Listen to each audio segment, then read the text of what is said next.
We've all seen it in the movies, autonomous drone swarms blotting out the sky, laser weapons searing across the battlefield, and soldiers marching in powered exoskeletons. These are the staples of science fiction, the fantastical visions of future wars fought with technology beyond our wildest dreams. But what if I told you that these SciFi fantasies are no longer just fiction? What if the line between the silver screen and the situation room is blurred beyond recognition? The army of tomorrow is being built today, and its blueprints are coming straight from the pages of SciFi novels and Hollywood blockbusters. The Pentagon and defense ministries around the world are no longer just waiting for the future. They are actively building it, drawing direct inspiration from the imaginative and sometimes terrifying concepts of science fiction. From the hive mind swarms of Ender's Game to the cybernetic soldiers of a dystopian future, the imaginative concepts that once felt a century away are now the subject of advanced research programs and active military procurement. This isn't about gimmicks or movie props. This is a fundamental shift in the nature of warfare, where the creative ideas of authors and filmmakers are being reverse engineered into tangible, battlefield-ready technology. We're going to break down the most incredible examples of life imitating art, where the wild ideas of science fiction are no longer fiction, but the very real strategies of modern war. In Orson Scott Card's legendary novel Ender's Game, a young prodigy commands vast fleets in a simulated war, not by piloting a single ship, but by directing a unified, intelligent swarm. The swarm acts as one, a single organism composed of countless individual parts, overwhelming a superior enemy through sheer numbers and coordinated, complex maneuvers. For decades, this was pure science fiction, a fascinating thought experiment on the future of command. Today, it's a core objective for military planners. The concept is called swarm autonomy, and it represents a seismic shift from remotely piloting a single, expensive drone to unleashing hundreds, or even thousands of interconnected, low-cost, and expendable drones that can collaborate to achieve a mission. The Defense Advanced Research Projects Agency, or DARPA, has been at the forefront of this evolution. Their concluded program, aptly named Offensive Swarm-Enabled Tactics or Offset, envisioned a future where a small infantry unit could command a swarm of up to 250 aerial and ground robots in complex urban environments. Through a series of intense field experiments, DARPA tested the very foundations of this idea, proving that its lessons and capabilities could be transitioned for future operational use. However, while the offset vision is rapidly approaching, true-thinking swarms that can operate with full autonomy in combat are still in development and not yet operationally deployed. This is not a distant future. The Pentagon's Replicator initiative, launched in August 2023, is a direct and urgent push to make this a reality. The program's stated goal is to deliver thousands of all-domain attritable autonomous systems to warfighters by August 2025. Think about that timeline. This isn't a 30-year plan. It's happening right now. The first contracts under Replicator already include aerial drones and uncrewed watercraft. More recently, in late 2025, the US government has signaled an even more aggressive acceleration. A massive new initiative called the Drone Dominance Program is set to be the largest unmanned systems build-up in American history, with a staggering goal of acquiring over 300,000 small drones over the next several years. The directive is clear: saturate the battlefield. The focus has shifted from exquisite, high-end platforms to quantity, speed, and industrial mobilization, though many specifics of the program are still evolving. Secretary of War Pete Hegseth has explicitly called for inexpensive drone swarms capable of overwhelming adversaries to augment or even replace traditional manned formations. The inspiration is drawn not just from SciFi, but from the brutal realities of modern conflicts where cheap, commercially derived drones have fundamentally altered tactical realities. By developing true swarm intelligence, where drones can autonomously coordinate and communicate, militaries can execute complex strategies that would be impossible with human pilots. Imagine a swarm tasked with reconnaissance in a dense city. Some drones provide overwatch, others enter buildings to map interiors, and a third group provides electronic warfare support, all without a human micromanaging every move. This is the vision, and it's rapidly approaching reality. It's a strategy where the swarm itself becomes the weapon of thinking, adapting entity straight out of science fiction.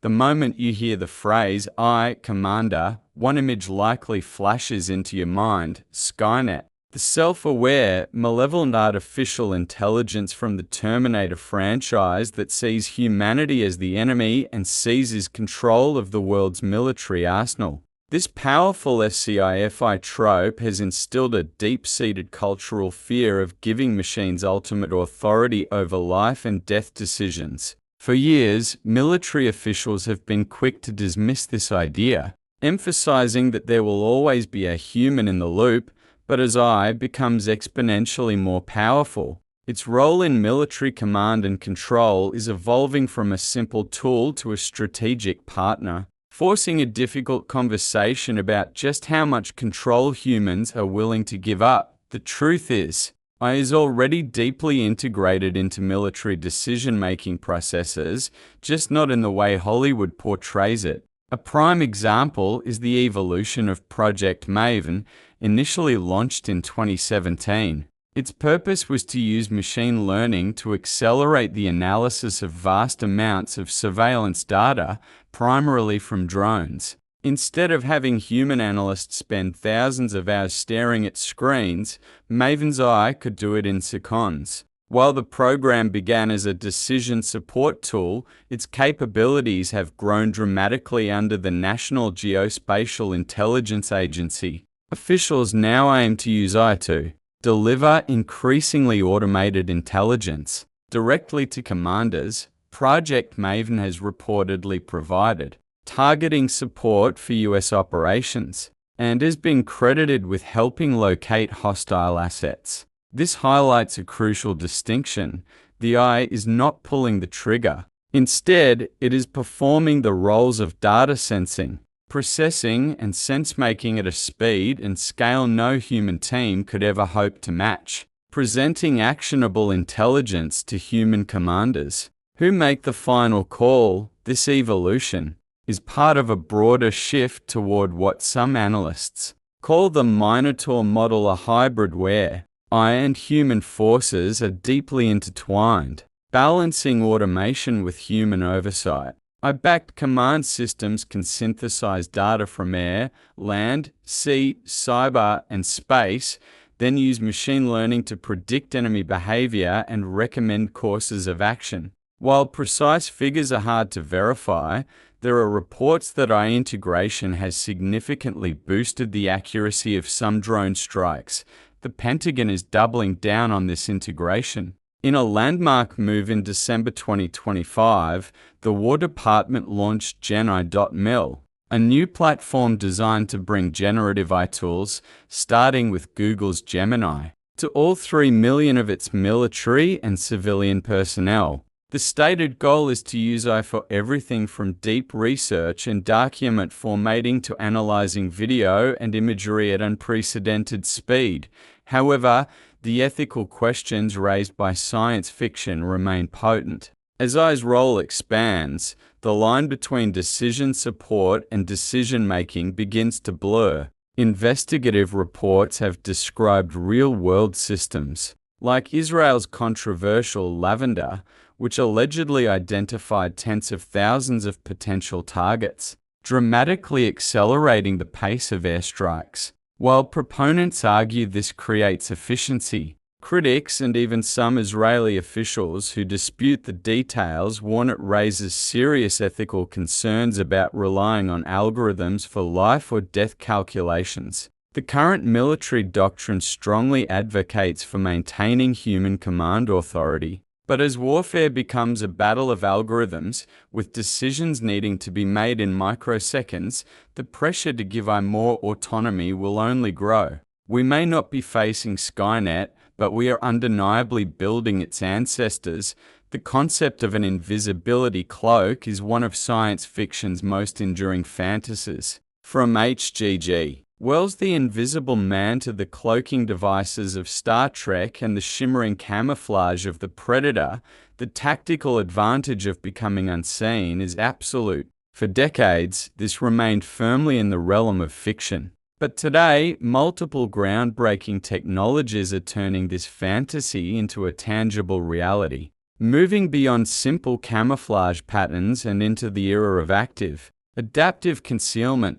Two primary approaches are leading this charge. The first, and perhaps most cinematic, is light-bending material. A Canadian company called Hyperstealth Biotechnology has developed a material it calls quantum stealth. This material, which the company claims requires no power, is a thin sheet that functions using special lenses to bend light around an object behind it. In demonstrations, it appears to render whatever is behind it invisible, while the background remains unchanged. The company has claimed the material can work against infrared and ultraviolet images and even block an object's thermal signature. While US and Canadian military groups have reportedly seen demonstrations, the technology is still considered to be under development and has not been independently validated for widespread field use.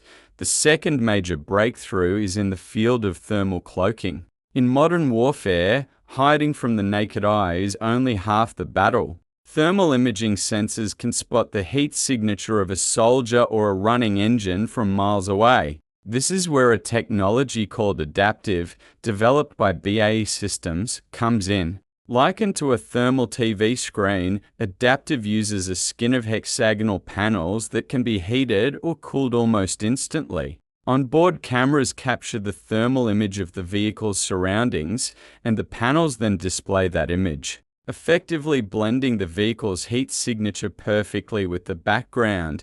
Adaptive can do more than just blend in. It can also mimic other objects. The system has a library of thermal signatures it can project, making a tank look like a car or a rock to an enemy thermal scope. BAE successfully tested this on a combat vehicle, significantly reducing its detection range. However, like other similar technologies, adaptive remains a demonstrator and has not yet been fielded for standard operational use. And they're not alone. For example, recent French innovations like the HT4 thermal invisibility cloak promise even more advanced capabilities. With flexible materials designed to shield everything from individual soldiers to helicopters from sophisticated thermal sensors, whether by bending light or manipulating heat, the age of the invisible soldier and the phantom tank is dawning. The ultimate stealth advantage, once a SciFi dream, is now a technological arms race. Of all the military technologies born from science fiction, none captures the imagination quite like the powered exoskeleton, popularized by Robert Heinlein's 1959 novel Starship Troopers and immortalized by Marvel's Iron Man. The idea of a mechanized suit that grants its wearer superhuman strength and endurance has been a holy grail for military developers for over half a century. For a time, it seemed the US military was on the verge of building its own Iron Man. In 2013, US Special Operations Command SOCOM announced one of its most ambitious projects ever, the Tactical Assault Light Operator Suit, or TALOS. The vision was breathtaking. TALOS was intended to be a fully integrated suit with full body armor, integrated computers, and a powered exoskeleton to carry it all. The goal was to protect the most vulnerable soldier, the one kicking down the door, and give them an overwhelming advantage. It was a direct attempt to build the suit from the movies. However, the laws of physics proved to be a stubborn adversary. The project faced immense challenges, chief among them being the power source. A suit that powerful required an enormous amount of energy, which meant a large, heavy battery, the exact opposite of what a combat operator needs. In 2019, SOCOM announced that the fully integrated supersuit concept was being shelved as the technology wasn't mature enough for a single, combined system. Talos, the Iron Man project, was over, but the story doesn't end there. While the all-in-one suit was set aside, Talos was reframed as a successful innovation hub that accelerated dozens of component technologies. This has led to a more pragmatic approach, shifting from the Iron Man dream to practical battlefield realities. Today's efforts are divided into two main categories: heavy, full-body powered suits for logistics, and lightweight,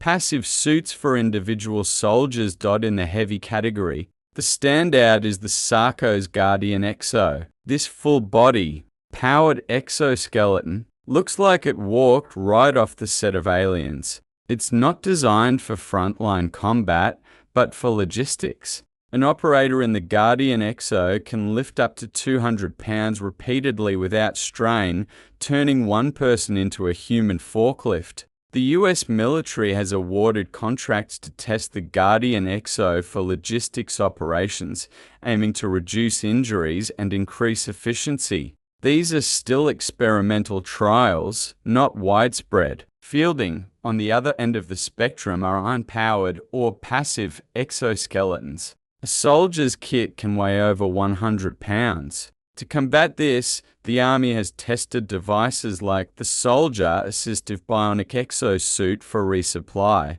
or SABRE, now commercially sold as the Apex II. This lightweight suit uses elastic bands to support a soldier's back and hips, significantly reducing strain during heavy lifting. In Army tests, the overwhelming majority of soldiers reported that the suit helped them do their jobs better. Following these successful trials, Army Futures Command is now formally drafting requirements to develop and field a new generation of these lightweight exoskeletons.